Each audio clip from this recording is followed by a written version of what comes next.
she was found with dried urine on the top of her sweats, not on the bottom. She did not die face up. She died face down in the hallway after being hit with a flashlight.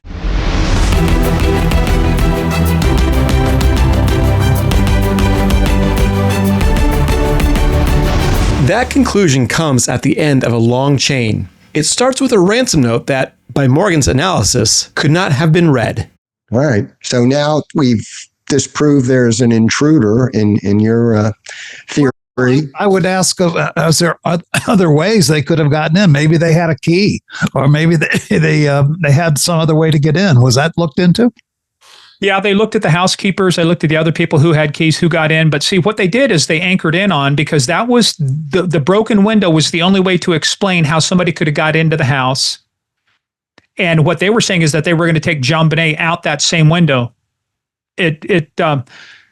First of all, how do you know if there really was an intruder? How do you know that was their intent? Why not walk out through a door, right? Because they talked about, was the alarm on or off? So many of these things, when you stack inference upon inference upon inference, pretty soon you reach a thing that the only way, the example I give is it's like waiting to go on vacation till all the traffic lights turn green. All of those things would have to line up like this for this story to be to pass the initial hypothesis test. And you, from a first principle standpoint, you have to analyze it. And so, Craig, to your point, I looked at it, I said, okay, let's go down that path. We're now at a fork in the road. Was there an intruder or wasn't there an intruder? There's nothing I could find that substantiates and supports the evidence of intruder. And there's some reasons why that get into the flashlight where JonBenét was found, the position of her body, and the autopsy report. So Morgan, a quick question about this now and the window and the intruder issue. What was the lead investigator's position on all that? Do you know?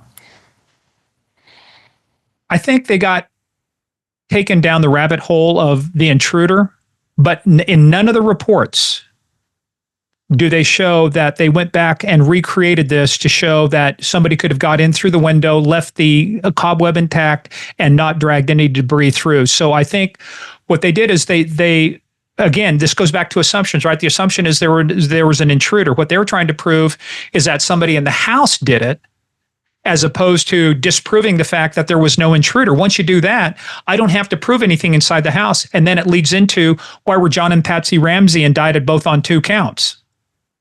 Mm-hmm. Gotcha. So that's a downstream thing. Yeah. Why did Steve Thomas, the lead investigator, resign? What was his big concern? And that was I wanted to follow up with that. It was the influence the Ramseys were having, and it's over the case and them stonewalling and the way he was treated by, as he said, treated by the department. I don't want to read into what he thought or what was in his mind. I just look at it and I go, when you tell the story, you tell it in a way that favors you. We all do, right? So I just leave it at that. His story, his book was about something that favored him about what he did. But I will tell you, if I go back to the beginning, the biggest defining moment of this entire case was control of the crime scene, period. Full stop. Get everybody out. You have a kidnapping, everybody out of the house. We don't know what evidence is in there. And then this is the way I test people. So we can get into the house one of 2 ways, either consent or a search warrant. If I'm truly the victim, whatever, I'll sign any document you need, whatever you need. You get vans out there, you get everybody. They allowed them to be in the house. They allowed them to wander around. John Ramsey disappeared for about 45 minutes. And so there are some issues about control of the crime scene. If you had done that from the beginning, that would have made this case in the first 48 hours. What was JonBenét sexually assaulted? Do we know that? That's a complicated issue. I looked at the reports of Dr. Cyril Weck and some other people who looked at this. The question was there evidence of sexual assault? Some people say yes. The question is, did it occur at that time? The autopsy report does show some things about abrasions in places that you wouldn't expect abrasions to be in a crime victim. So one of the things I learned, though, too, Craig, is I got to stay in my lane. And so I look at that and I go, they say, well, was she? Personally, I can't tell you if she was or wasn't. That's where you have to get back into the history between her and Burke and the issues with Burke prior to that. But that's when I go through this case, I'm very careful because those can become rabbit holes and those can become distractions. My whole purpose was, let's talk about the case. And really my case is it's binary. Intruder, no intruder. And if it's no intruder, it means somebody inside the house. Regardless of the history JonBenét had with Burke, regardless of the history Burke had with his parents. But those are some of the allegations, if I'm being legally correct, those are some of the allegations that were raised, Craig, is that Burke may have engaged in inappropriate behavior with JonBenét. I guess what I was getting at is if there was semen found on her clothes or her body, that DNA would be seemingly very easy to figure out who it came from, I would think, with today's DNA forensic science abilities. As long as the contributor is in CODIS, the combined DNA index system. If they're not in there, then you have a profile sitting there. But it's interesting you brought up, because during the reconstruction, Dr. Henry Lee has since passed away, but at the time he was alive. So they talked about the fact that on JonBenét's underwear, we found touch DNA. I thought Dr. Henry Lee just totally put that argument to bed. He got a brand new pair of underwear out of a store. Inside the sealed wrapper, never been touched, and they tested it. They found 25 different samples of touch DNA on the underwear. And wasn't it true, Morgan, that the Ramseys were eventually exonerated in 2008 or something like that? And that was the reason, because that touch DNA was found, and they said, well, it can't be them. There isn't a finding of exoneration, but it's inconsistent with the indictment and it's inconsistent with the physical evidence. And that was the district attorney at the time, and I just spaced out her name. But they tried to say, look, we have this. They tried to get a DNA sample into CODIS. So in CODIS, for you crime scene geeks out there, to create a positive match in CODIS, you have to have 20 short tandem repeat markers, 20 STRs. That's to get a full match. You have to have a minimum of 13 to get a partial match. The best they could come up with was about 10 or 11, not anything that was even remotely. And the difference between 13 and 12 and 11, it geometrically increases the size and scope. It's not like 2 + 2 = 4. It's 4 × 4 × 4 × 4. You get a geometric progression, not an arithmetic progression of the number of available people who could become the profile. So when you have a match, we're talking about odds that are in the billions, 1 in 25 billion, right? But when you're at 11, you're talking about, it could be 1 in 3. 1 in 3 people would have the same profile at 11 markers as opposed to 13, as opposed to, what are the odds, right? So it's the math doesn't work in something like that. And again, this is just me personally saying it was a short-sighted thing because it was not supported by the physical evidence. It was not supported by what I'm showing you right now. And it definitely was not supported by the crime scene evidence. So I can't talk for her about why she did that. Again, when you're elected and you're in a political position, some decisions are political. Morgan, let's go back to the ransom note. I mean, this is frankly unbelievable. I mean, you've got a ransom note that Patsy finds on the steps of the stairs. And you've indicated earlier that it probably took, 45 minutes or more to write. 2.5-page ransom note. Somebody broke into the house, seemingly sat down, found some paper, found a pen, wrote a ransom note. That doesn't add up, obviously. And then in the ransom note, and this is, too much to believe, $118,000 was the ransom amount that they wanted, which happens to match exactly with the bonus that John Ramsey had received from his employer. How can that be? I mean, is there any explanation for that? How did Patsy Ramsey explain that part of the equation? So I got to go back and amend something. I said 543. I'm about to show you something. 543 is when they found the ransom note. I think 602 is when they made the 911 call.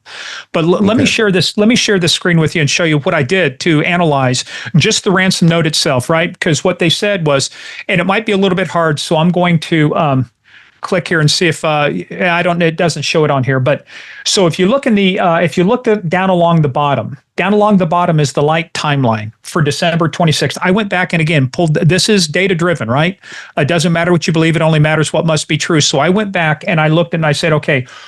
At 5:45, what was the elevation of the sun? Because John Ramsey specifically said in his deposition and his statements, he was in his underwear. He took the ransom note by the spiral staircase, which is on the west side of the house, laid it on the floor, and read it. He did not turn any lights on. He just read it on the floor. So I said, well, let's test that, right? So at 5:45 p.m., the sun is still 17 degrees below the horizon. 5:45 a.m. Yeah, 5:45 a.m. Yes, 5:45 a.m. The sun rises in the east and sets in the west, right? So that at that time, the sun rises in the east. He's on the west side of the house. The sun is still 17 degrees below the horizon. Now, why did I do that? Because the other thing I went into, I did the lunar light analysis. In other words, at 5:45, the moment John Ramsey claims to have discovered and read a 3-page handwritten note, it was a 97.2 waning gibbous moon. Basically, what that means, above the horizon, that is the best case scenario. So under ideal conditions, light illumination is registered in terms of lux, L-U-X. So even under ideal conditions, a full moon produces only 0.05 to 0.3 lux outdoors. Window glass reduces transmitted light by 70 to 90%.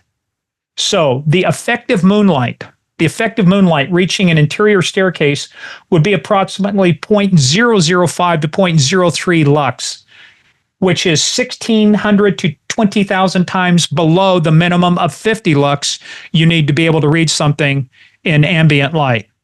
So just from a solar standpoint, so then I said, okay, let's talk about where he was reading the note. He's reading it here. Here's the house. It's total darkness. They have not turned any lights on. And so if we scroll up just a little bit, we look at the interior note location in John Ramsey's position, where it was on the home. So I have the house up here. What I'm looking at is the light timeline and above.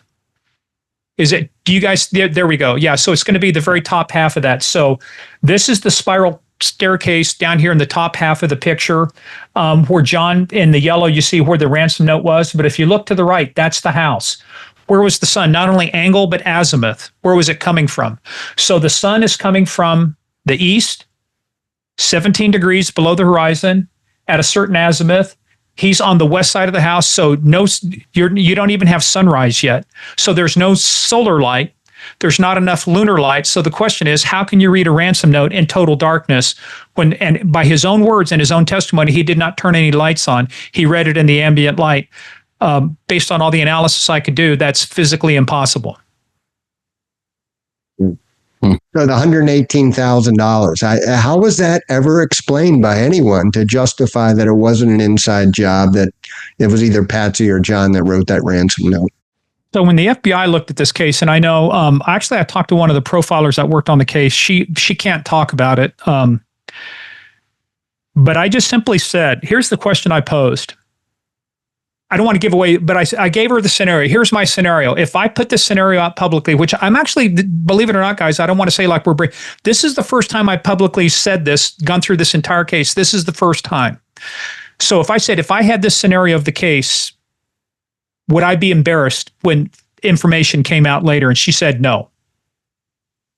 So I didn't ask her what it was, but I said, here's my view of the case. Here's my hypothesis. When the information comes out, because they believe there will be some additional information coming out sometime this year, according to them, I said, would I be embarrassed? And she said no. So the reason I laid this all out is to not only show that, hey, what's the probability that there was an intruder? Then as we get into a staged crime scene, I analyze, I just don't take it at face value, right? I don't look at what you say, I look at what you do. And I use the Edgar Allan Poe method. Believe nothing that you hear and only one half that you see. You can tell me anything you want, but so what I did is I laid it out based on the house design. I have the floor, I have the architectural plans. I know every room, every floor. I laid it out and I said, you cannot have enough solar light, nor could you have enough, or lunar light, nor could you have enough solar light to read that ransom note. not physics, not me, physics. As you go through glass, it takes out a big majority of the available light. It's filtered through any glass that you have in there. So it's just not possible you could read something like that. And then, Craig, back to your point, again, I go back to 118,000.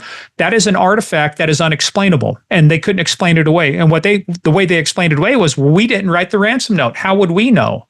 Maybe somebody knew what his, it was deflection. Maybe somebody knew what his bonus was and they put it in there.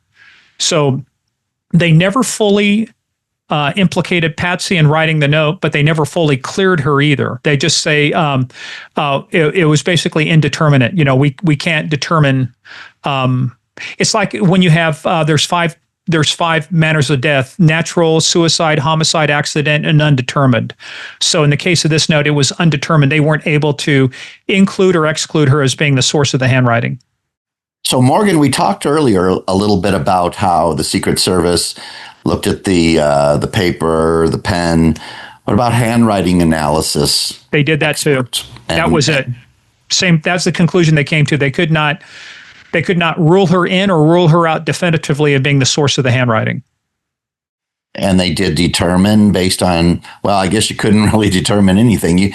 Where does it come from when you said that the handwriting was, disguised perhaps? Oh, that came from the handwriting experts. They looked at it, and based on their knowledge, skills, and experience, and over time, they said that this was the writing was an attempt to disguise. There's certain, again, that's outside my wheelhouse. I can only tell you what they said, but the experts basically said when they looked at the analysis is that this has all the indicia and the artifacts of disguised handwriting. Somebody attempting to disguise the block lettering, the different things. So.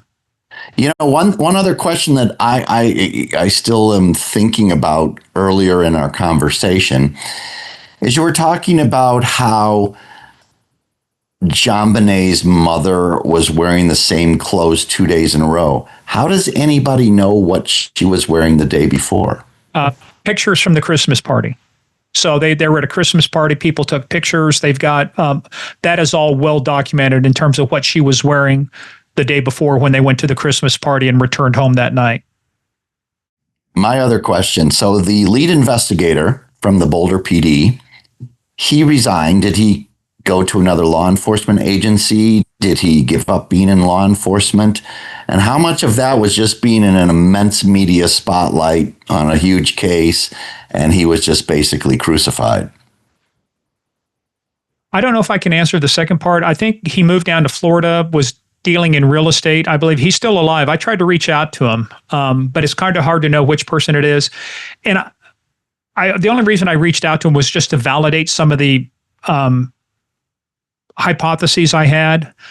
But whether I did or not, it's okay. But I think he's down there. I don't. In his book, he gets into it, and I'm trying to remember some of the stuff he said. But I think part of it was just he felt that he was betrayed by the department, that he was made to be, like you said, in a sense, the sacrificial lamb. And I know he went on shows. They went on Larry King Live. He debated the Ramseys. There was a lot of back and forth. And what I go back to is the trap everybody fell into. They made the assumption there was an intruder. And so they based everything from there about whether an intruder. Nobody ever went back and said, let's do the work to determine in the first place if there was an intruder, because if there's no intruder, then a suspect is a downstream artifact. People that were named, all of this other stuff, never should have been named if you could show that there was never an intruder, because they tried to blame the housekeeper, the boyfriend, the husband of the housekeeper, tried to blame photographers, you throw enough mud up against the wall and you see what sticks, and then you start going in that direction, because what it does is you have to spend all your resources disproving that. My simple thing was, I don't have to disprove any of that stuff. I go back to, we cannot establish from an evidentiary standpoint that there was an intruder, period. Today we have the advantage of sophisticated DNA. We have cameras everywhere. We have technology. You know this more than anyone, because this is what you use for your company to really dig into all this stuff.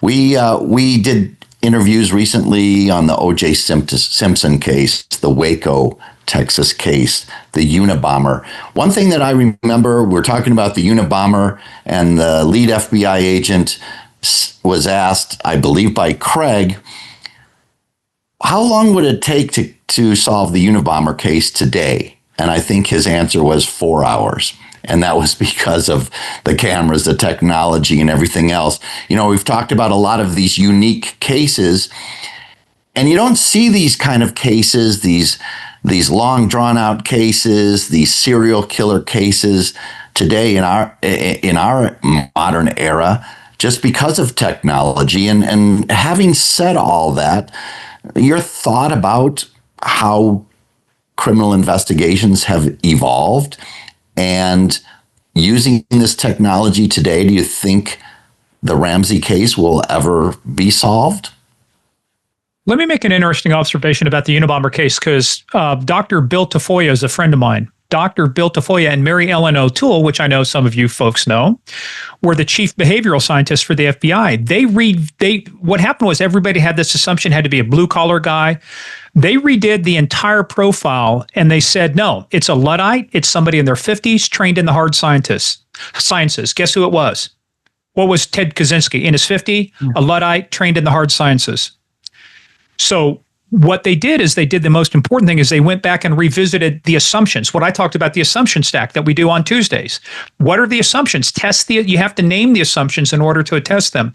So I would say in the case of like JonBenét, how would this case be solved? I'd say the first thing is, I don't know. You know what? I'm going to make a bold statement here. Modern technology wouldn't be needed to solve the JonBenét case. You know why? Because it's about preservation of the crime scene. If you had protected the crime scene properly from the start, you would have found her in that basement down there. You would have had the tape in a pristine condition, the duct tape that was removed. You would have had fingerprints, hair fiber. You would have had at least a lockdown crime scene and a pool of people that you would have put your investigative focus on right away. So sometimes what is old again is new. I go back and I preach first principles. What's the basic stuff? First officer on scene has only two duties and two duties only: preservation of life, protection of life, and preservation of the crime scene. If we employ that every single time, many of these problems solve themselves. Sure. Yeah. So all the technology that we use today that could be used to look at this DNA over again, it's not going to help. Is that your opinion? And here, let me tell you why. So let me walk you through just a little bit more of the crime scene, and this will make sense, right? Yeah. So when they found JonBenét's body, we have to put some things in context. So you have to, one of the things I do is I say you have to establish it, you have to exhaust the timeline. When I was talking about the Guthrie case, you have to exhaust the timeline. You have to really narrow down. So in this case, where JonBenét was found, she was found face up in sweats and a white sweatshirt, a garrote around her neck, hands tied. But when you go look at the autopsy report and look at the crime scene, there's a couple things about that room. That room required you to reach up and turn a clasp at the top so that you could open the door. JonBenét died from blunt force trauma. One of the things that the blunt force trauma resembled was the end of a flashlight. Why would a flashlight be in the basement of some place that you could flip open a light? And then here's the hypothesis of putting together. She was killed with the flashlight. Why is the flashlight downstairs? Because an adult doesn't need it, but who needs it? Somebody who's younger who can't reach the wooden clasp, but you put a flashlight in their hand, it becomes an extension of their arm. Now, I've done biomechanical modeling too on Burke to say, can I prove or disprove that he could have reached that? And he could reach that based on his percentile where he was, and biomechanics, anthropological studies, what his arm reach would have been. Using a flashlight, he would have been able to reach that. So why was that room important? Because Burke's birthday was a couple days after Christmas. What was in that room? Burke's birthday presents. What did we find on one of the birthday presents? The wrapping was torn open. Now, let me ask you, Dennis, even though you are a seasoned citizen, let's say that you might have forgotten what you got somebody for Christmas and you want to say, or their birthday, gosh, what's in there? Yeah. I'm going to ask you a simple question. It's going to sound like I'm being kind of, I'm not being obnoxious, but just like I did talking about how do we do the clothing, right? Explain to me how you would, if you truly forgotten, you wanted to make sure you remember, explain to me, how would you open an already wrapped present to determine what was inside there? Or why would I, right? Well, no, but we're going to assume that you forgot. You would need to know what's in there because there's two that look alike and you need to know which one's which. So how would you open an already wrapped package? How would I open? I mean, I'd rip it open. I mean, I would, I guess. I don't know. But what I'm saying is that you need to be able to give it to the person that you're going to give the gift to. So you just need to be able to see what's inside the package, so you know what's what, so that you can now give it to that person. Oh, okay. So you're saying just take a peek Carefully. Yeah. Yeah. carefully. I say you're not going to rip it open. You just want to see what's in there. So how would you do it? You've got wrapping paper folded. You've got a ribbon. You've got tape. How would you do it? There's a reason I'm asking. Carefully, I guess. Yeah. Well, I don't want to disturb it too much, right? All right. So like with the tape, you would cut the tape, lift it open and then retape probably. it, right? Yeah, I wouldn't rip it. In your scenario, that wouldn't be the right thing to do. I'd do it very carefully. So Patsy Ramsey said she forgot what she got Burke for his birthday present. So she went in and she ripped it open. Oh, okay. Gotcha. So we look at human behavior, we look at adult behavior. So what's more consistent, an adult doing that or a 9-year-old with impulse control doing that? And so if JonBenét and Burke are in the basement at the same time and there's a confrontation, what was used to kill her? The same thing that was used to open the door, which is the flashlight. Interesting. So, but here's the other interesting part. Here's our physics lesson for today. If I were to have a surface with liquid, or let's say I'm trying to think of a good look. I pour.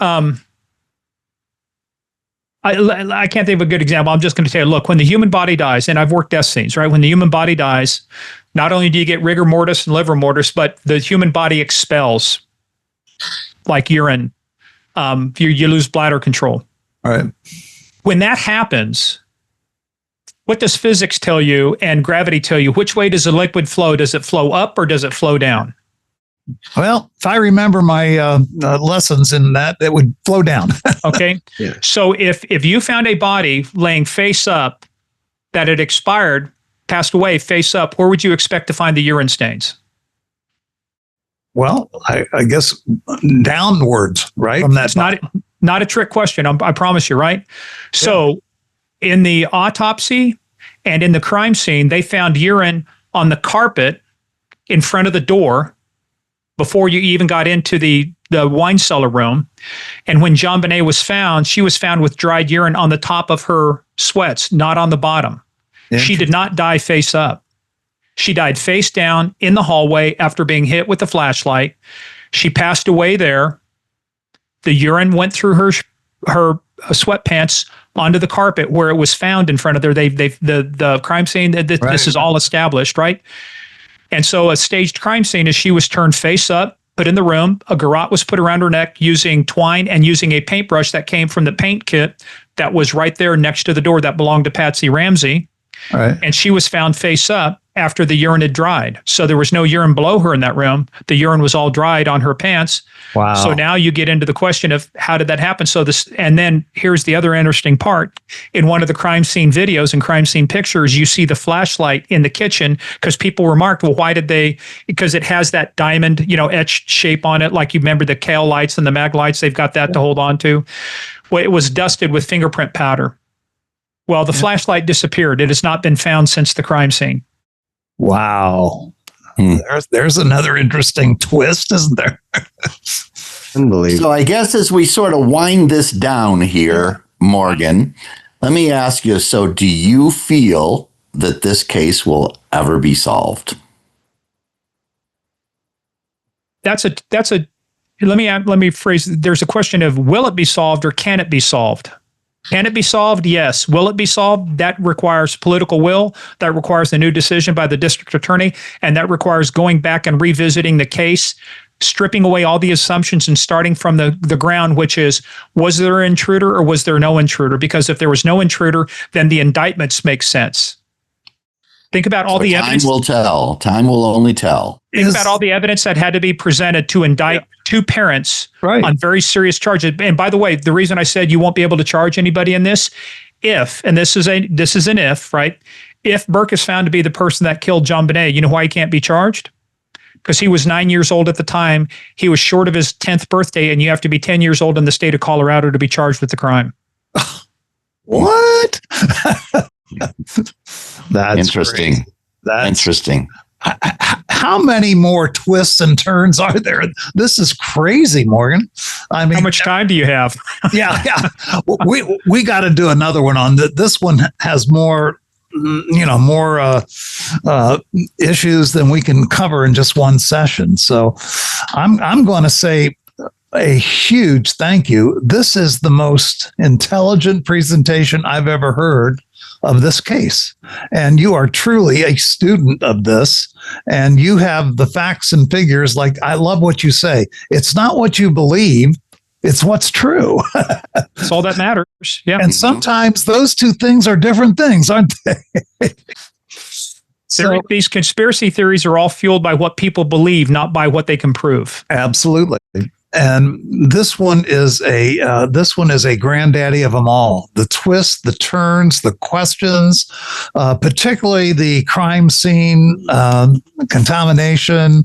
Wow, and that's something you can't go back and reconstruct. So That's permanent. That's that fourth category of knowledge. That's permanently unknowable. You will never able to go back to the crime scene the way it was at 6:02 in the morning when the first officer showed up.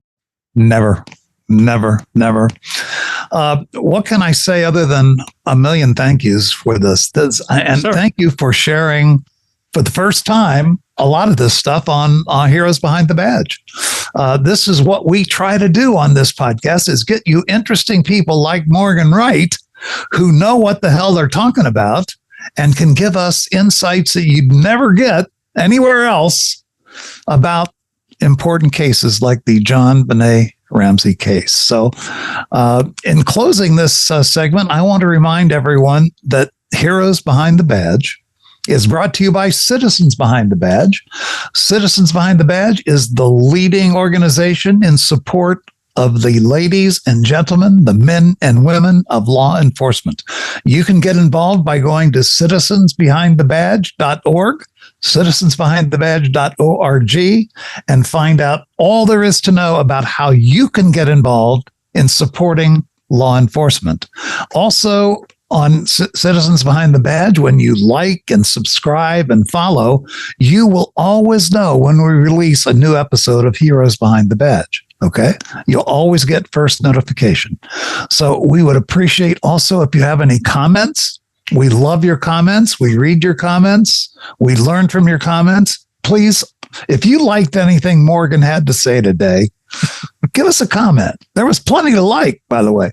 And if you have questions about what Morgan had to say, give us that too. We'd like to hear your questions and your comments.